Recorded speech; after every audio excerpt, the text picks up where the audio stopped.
So given all of these issues, what is sustainability all about? So one of the assumptions that we often work to is that we work on a take, make, waste kind of model. And so if we think about it, almost everything that we use on Earth is actually extracted from the air, extracted from the water, or extracted from the ground. And what we do is we extract that resource and then we refine the raw materials, create steel, plastic, aluminium, whatever it happens to be.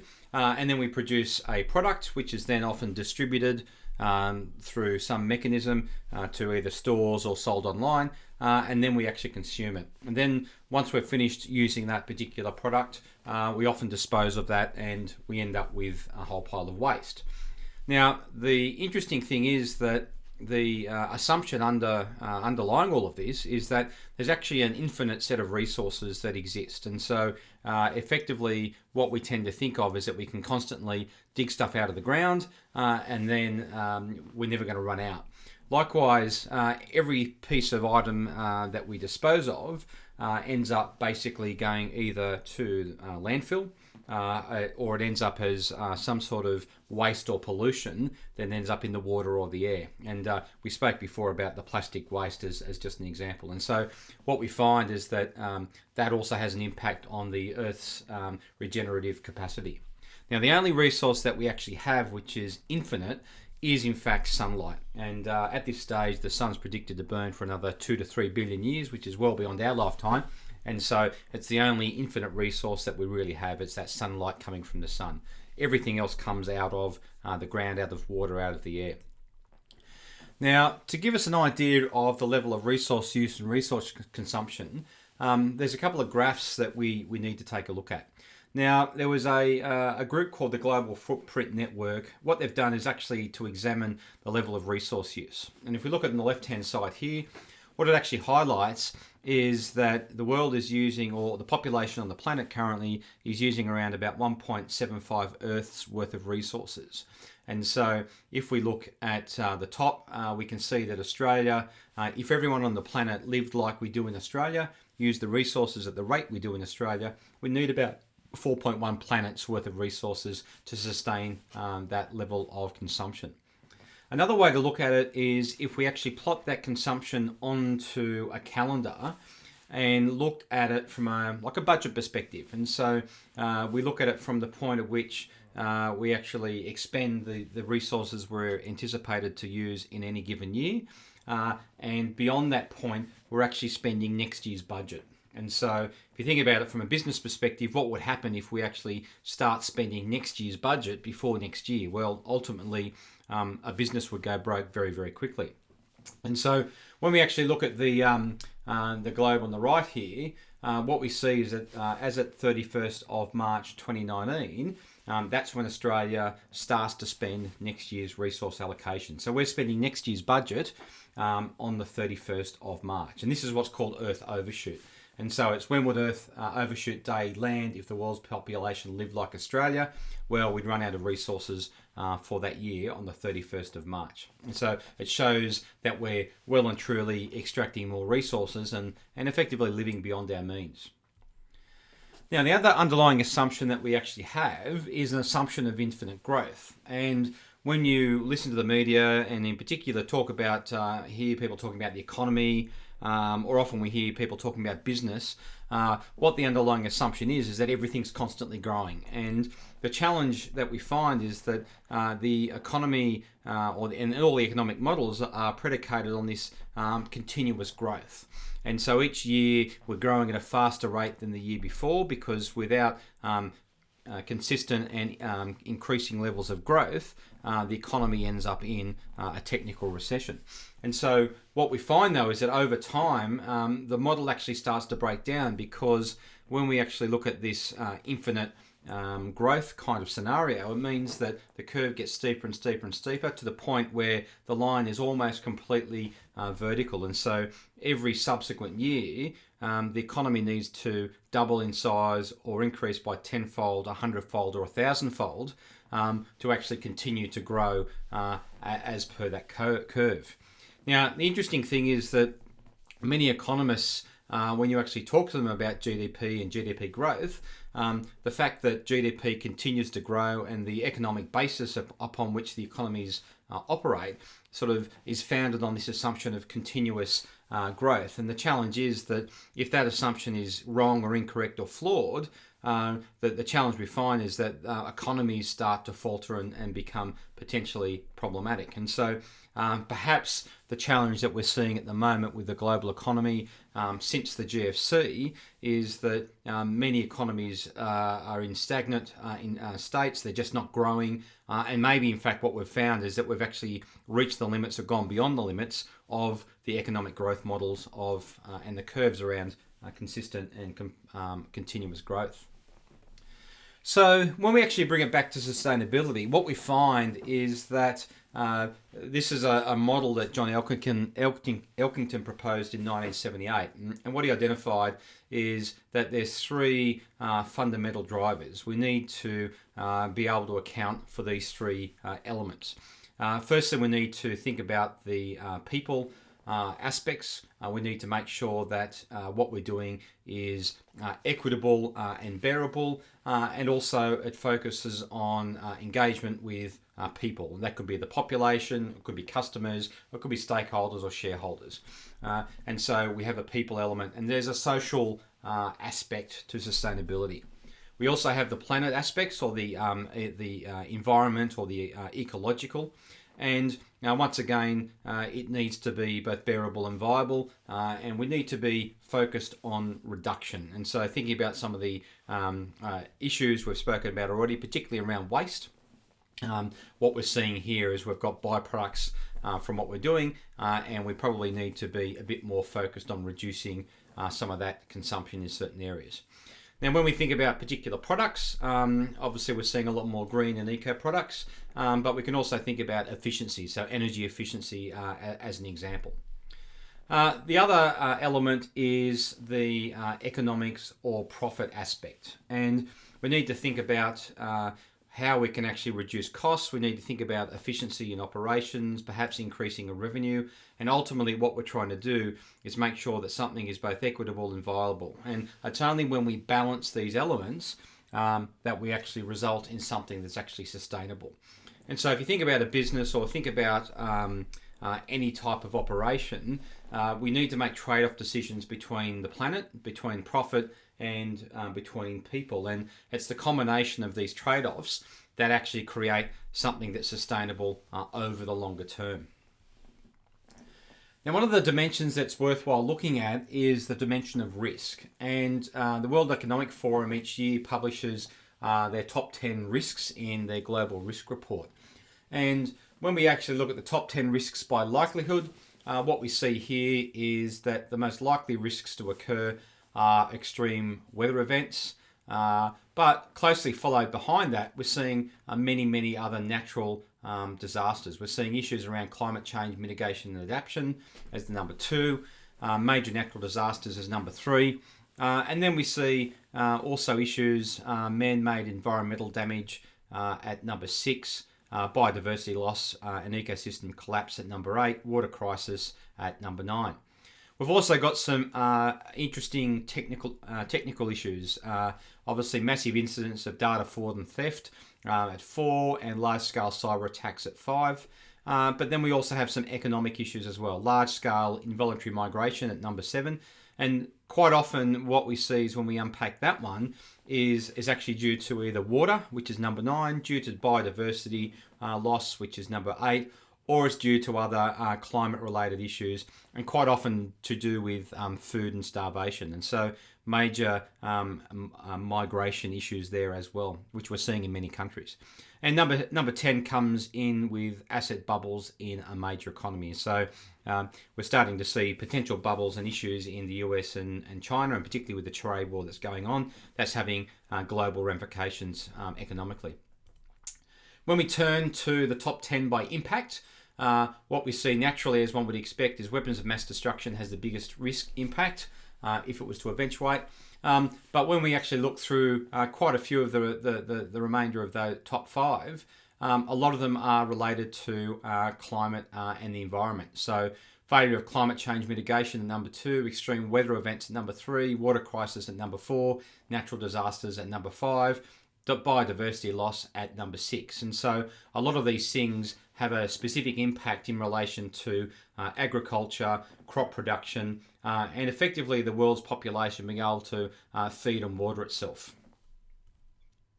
So what does all of this mean for business? We've obviously looked at a number of different issues. We've looked at a number of potential trends and drivers going on.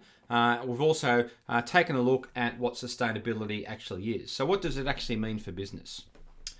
So unfortunately what we see is there's actually a lot of this going on, particularly in Australia.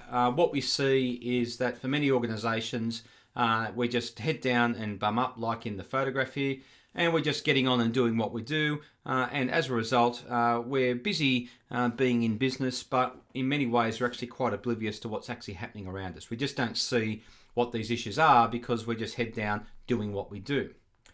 One of the big challenges we have is also this. It's not so much ScoMo or politicians specifically, but what we see is that the many elements of the Australian economy is actually driven by or geared to resource extraction. And so what we're seeing is that a large amount of taxation is extracted from resources that are dug out of the ground. And what we see is that a lot of those things drive our economy. Now, obviously ScoMo here is holding a piece of coal, and one of the big challenges that exists in relation to coal and coal mining and coal-fired power stations is that coal in particular is one of the big obviously greenhouse gas producing resources. And so when coal is burned in power stations to create electricity, we obviously produce a whole pile of CO2 emissions, which, as we looked at earlier, are continuing to rise. So one of the big issues with, say, the Carmichael Adani mine in Queensland, there's been a lot of issues in the media around that. And yes, there's been issues around water and water extraction, but one of the big issues is that it's predicted that if we actually dig all of the coal out of the ground that is reported to exist within the Adani mine, that from that one mine alone, we can actually increase the global level of CO2 by 20%. And so it's a significant increase of global CO2 output. The challenge we find also is that when it comes to mining or coal-fired power stations, the major challenge we see is that whether we like it or not, the investors, the big investment houses, the big pension funds that often invest in power stations and other infrastructure, they actually won't put money into coal mining or coal-fired power stations. So Adani's had a whole pile of issues trying to actually obtain funding to build the mine because no investment house, no institutional investor will actually give them money. Now, it's not that they like or don't like coal mining per se, but they look at it from a purely economic, rational perspective. What they look at is over, say, a 50-year life, if they give them $1 billion or lend them $1 billion, what's the likelihood that they'll actually ever get all of their money back? And what they look at is the risk of, at some point in the near future, some sort of carbon trading or even passing of legislation which actually prevents the burning of fossil fuels. And so that's probably likely to occur sometime in the next 50 years. And, you know, the big investment houses of the world don't want to end up with a stranded asset. They don't want to end up with $1 billion asset that very quickly becomes worthless because of changes to legislation or even just changes to public sentiment. So some of the big motivators in relation to sustainability are more than just what investment houses want. So it was a report done by Boston Consulting Group and MIT Sloan Management Magazine in 2012. And what they identified when they went out and asked which of the following factors have led to changes in business models as a result of sustainability considerations, the results were quite telling. What they identified is that for the businesses they surveyed, and there was many, many thousands of them, what they found was that customers actually prefer sustainable products or services. And so there's a number of good examples that come to mind. So firstly, many people actually buy fair trade coffee or chocolate. And when you actually ask them why do they do that, they think, well, it's good for that particular market or good for society, or it's the right thing to do.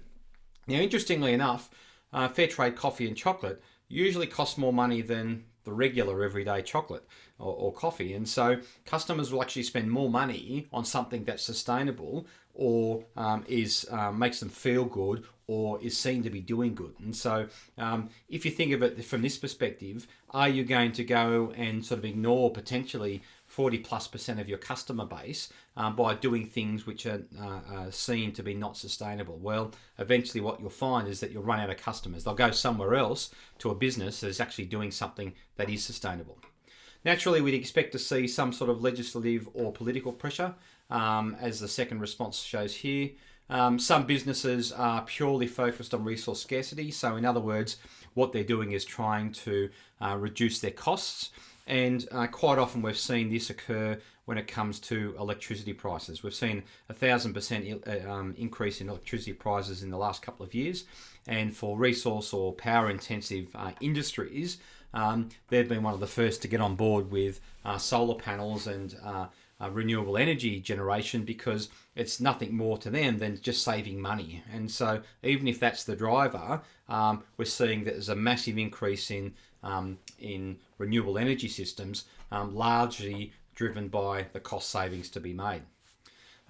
Number 4 is competitors increasing commitment to sustainability. So if your customers don't drive your business down a sustainability path, maybe your competitors will. And so we find that for many businesses, just being sustainable is something that they have to do just to keep up with the competitors, because if they don't, once again, they'll be left behind. We see interesting changing requirements from partners and customers along the value chain. And so examples of from Walmart and San Miguel, for example, where they went out to their suppliers and they said, well, we now expect that you're going to reduce, say, water usage or be more sustainable in what you do by X%. And so the buyers in those particular industries and suppliers and customers are saying, well, we expect you now to do this.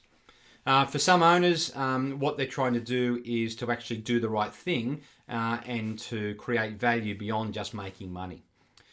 In the competing for new talent space, what we're seeing is that particularly the Gen Z and millennial generations, they're far more focused on the purpose of the organisation, and they'll make decisions as to where they work based upon whether they feel that organisation does good or does the right thing or not. And so Harvard Business School did some research with their students, and what they found is that students looking for prospective employers would take up to a 30% pay cut to go and work for a business that does the right thing, has the right purpose, operates for a purpose, or does something beyond just making money. And so we find that particularly the younger generations, which account for almost 60% of the workforce now, will no longer just join the committee. They want to join a cause. They want to get behind a purpose, and they want to feel like they're working for a business or an organisation that does good. And so if you're competing for talent and you're just there to make money, you'll very quickly find that people won't come and work for you. So we see a number of different motivators. From a governance perspective, we're also seeing some interesting developments. We're seeing that there's an increasing requirement now, and in fact it's becoming a legal obligation for directors to actually consider climate-related risks as part of their disclosure. And so AICD is starting to publish a lot more information now for company directors, and they're starting to talk a lot more about how company directors are now expected to actually think about the impacts of climate change and how climate change risks may actually create or change their risk profile or the profile for the returns for investors. Now, when I was preparing the presentation, I just went out and did a search to find sort of some examples of different businesses and what they're actually reporting as part of their annual reports. And this one happens to be Transurban. And so what's really interesting here is if you look at the horizontal and vertical axes, The horizontal axis here is the potential consequences to Transurban, so the impact on the business. And of course, what's most interest to us is the major or extreme end of that scale, the right-hand side.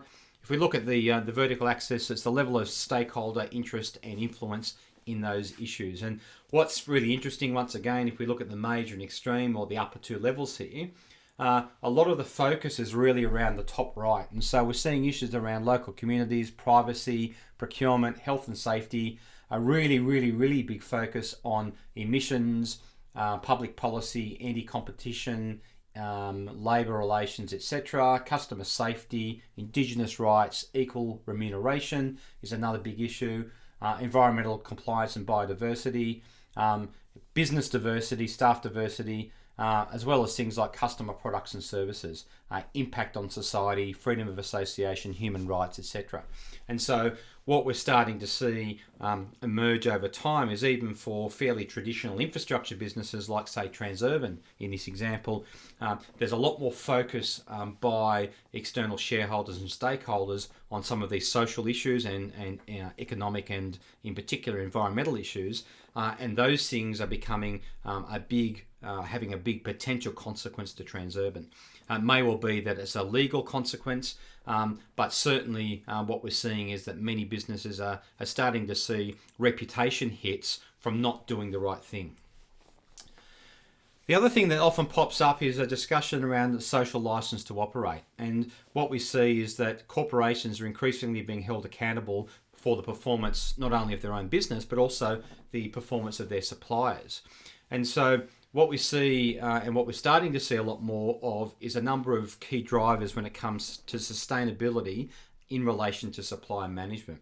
So we're seeing, of course, issues around rising costs, and we're also seeing, obviously, drivers that come from increasing regulations. I'm going to talk about one of the changes in legislation in just a moment. But we're also seeing a lot of increased pressure from stakeholders and a lot more scrutiny by investors. And so shareholders now are starting to become a bit more vocal. Some of them are becoming more activist in their nature. And we're starting to see stakeholders and other shareholders and those that sort of sit outside and around the business starting to take an increased interest in what's going on.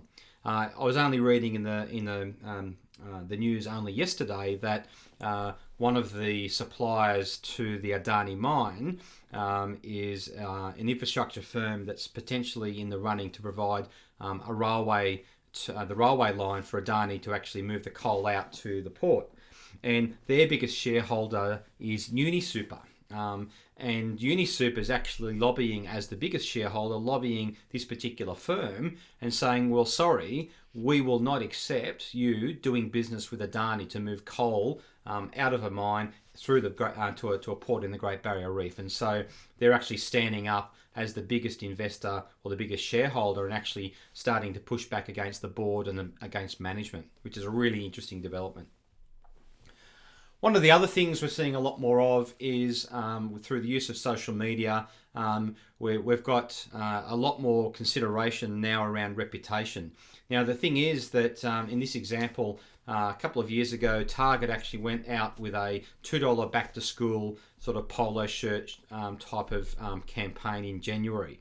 And what they did was they thought, well, this is going to be great. We'll get kids back to school. You know, it's an expensive time of the year for parents and families. And so we'll make $2 school uniforms and we'll go out and market them. Problem was that shortly after the ad started to run, within 24 hours, there are photographs of young girls working in sweatshops in Bangladesh, and they were making the actual t-shirts and polo shirts these kids were going to be wearing back to school. And so this is where Target was sourcing the actual shirts. Now, the great irony here is that these young girls can't actually go to school because they're working in slave-like conditions in a sweatshop to make uniforms for our own kids to go to school. And so what in fact happened was there were these sorts of pictures made their way onto social media very, very quickly. There were millions and millions of comments within 24 hours, and shortly thereafter, the campaign actually got shut down because of the negative hit to Target. Now, what was really interesting was that there was a 30% hit to the company share price it took about 18 months to recover that share price hit, and it came as a result of photographs and the impact of social media. And so quite often we're seeing now is that consumers now will no longer allow human rights violations in the supply chain to go on. They'll actually stand up and be vocal, and they'll make comments via social media, and the business will actually suffer a reputation hit. And so we're seeing a lot more of this social media activism happening as well. Now, one thing which is important to note is that we actually have a potential issue with modern slavery. Now, in Australia, there's about 15,000 modern slaves estimated to be working here, and often they're working in specific industries like house cleaning and that kind of domestic kind of role. But there's also a lot of people working as indentured labourers in building and construction. Now, not only do we have direct workers in Australia that are modern slaves, but we also have potential issues with modern slavery in relation to a number of products that we actually buy, particularly clothing and electronics. They're made in locations where there's not the same level of legislation and regulation, and so often we see either slavery or significant human rights violations going on, and we are the recipients of the products and services that are made through those slaves or violations. Now, the reason this is interesting is that late last year, legislation was introduced and was passed in early 2019 to actually stamp out modern slavery. So there was a piece of legislation passed by the Australian government, and also another piece of legislation passed by New South Wales government. So if you are operating in Australia and generate more than $100 million of revenue, or you're operating in New South Wales, have an employee in New South Wales and turning over more than 50 million, you now have obligations to meet under the relevant legislation. So the legislation requires you to report annually on the risks of modern slavery in your operation. And for many businesses, that's not such a big problem, because often we're employing locals, we're operating with Australian legislation and policy guidelines, and so generally there's not so much of a problem. The biggest actual issue, though, is that they also need to report of the risks of modern slavery in their supply chain, and furthermore, they need to actually identify the actions they're taking to address those risks. And so this is actually the massive unknown for many businesses. So during consultations prior to the legislation being passed, there was numerous parliamentary inquiries and so on. And through that process, what they identified is that 71% of companies believe there's a likelihood of modern slavery occurring at some point within the supply chains. The problem is they don't know whether it's there or not. They think it's there, and they certainly don't know where it's happening, and they most certainly don't know what those risks are or what they're going to do about it. And so there's some potential issues that are likely to come from that. So 1 July 2020 is when the first reports need to be published, and they're made available on the internet for all to see. So what can you do as an advisor? Now, I think there's a couple of key things that we really need to think about. Firstly, we need to sort of stop and really have a think about what does sustainability mean for you, and particularly for the businesses that you're working with, what does sustainability mean for them? Now, a really good place to start is the UN Sustainable Development Goals. So the UN SDGs are a framework for action. It's a set of 17 goals that sits beyond any one country or beyond any one business. And so it's a framework for action. Now, the SDGs were ratified by 167 countries, including Australia. And as part of the development of these goals, what they identified, or the stakeholders identified throughout this process, is that this is not just something that government has to do. We can't just sit back and wait for government to set policy or just legislate. It is something that everyone has to do. It's something that we all need to focus on. And so it's something that businesses need to pursue, and something that we individually need to pursue as well. Now, sitting beneath each of these 17 goals is a series of targets. and a series of actions that we can all take. But from a business perspective, I think one thing that's really important for us to think about is to think about which one of these particular goals might be relevant to us individually as a business owner or a business advisor, and also think about what of these goals might be relevant for the particular businesses that we're working with or advising.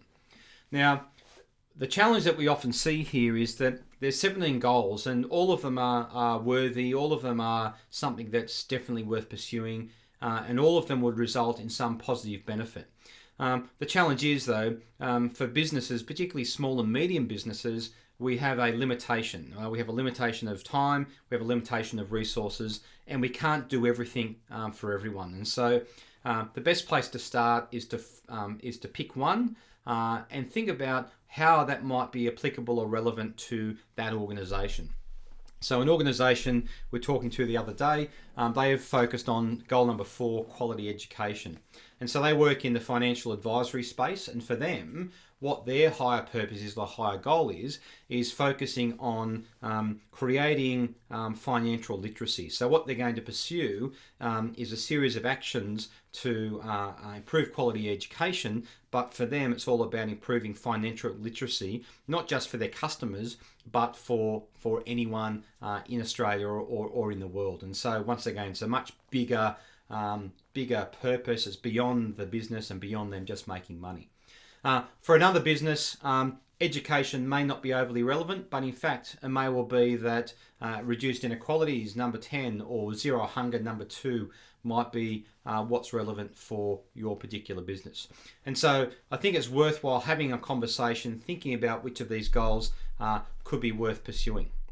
Now, many businesses are beyond just that start point, and some of the financial investment, superannuation and pension type businesses, banks, financial services type businesses, they've been actually working with the SDGs for some time. And what they actually do is they're at the point where they have a fairly high level of understanding and maturity. And what they're in fact doing is they're actually developing their strategy and strategic plan, and they're mapping each of the projects and initiatives within their strategic plan to one or more of these goals. And so they're showing how the organisation, through their strategy, delivers on many of these goals as part of their business operations. So for advisors, I think it's important that we really think about a couple of really simple but incredibly fundamental questions. So what does sustainability mean for an advisory board? So as an advisor or as an advisory board chair, we need to really stop and think about, what are these big trends and drivers, and how are these big trends and drivers, and obviously here we're talking about sustainability specifically, but how are these things actually going to change our market? How are they going to change the competitor landscape? Or how are they actually going to change the nature of business? Now, whilst some of this has been a little bit doom and gloom, and some of it's been sort of a little bit negative in terms of what's happening and how this is potentially problematic, we can also look at it from the alternative perspective. How do these big shifts and changes actually create opportunities for us? So if we were to put a big peg in the sand and say we're actually going to stand for financial literacy as part of the quality education goal, how could we actually create a differentiator for us in the market? And how can we actually create something that attracts a new type of customer? How can we offer a new service for a new type of customer, which is beyond making money? How do we actually differentiate ourselves by pursuing one or more of these goals? The other thing that's important to sort of think about and actually start to really drill in, to think about the role we have as an advisor, and think about how we can actually add value to businesses. How can we create those critical and considered conversations? And so I think a good thing to think about is what are the 5 questions we can actually ask a business owner. And so in working as an advisor or working as an advisory board chair, what are the types of questions, what are the specific questions that we really should be asking business owners to really get them to think about and reflect upon how these impacts will or may have or how these changes and big drives and trends may either impact their business, or perhaps how they might actually create a range of new business opportunities that they hadn't yet considered.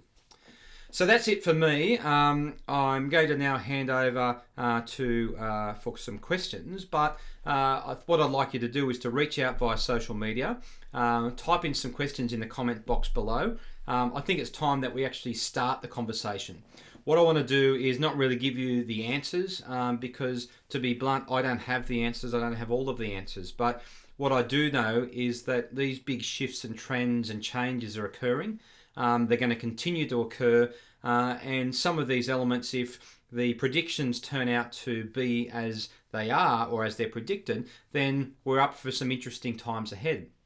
But regardless of what actually happens, regardless of whether the predictions are accurate or not, what we need to think about is, from a business perspective, is how do we adapt, how do we change, and not only do we deal with the potential challenges that are coming our way, but more importantly, how can we derive new opportunities, and how can we actually sustain our business not only over the next year or two, but over the next 10 years, 20 years, 100 years, or even 50 generations.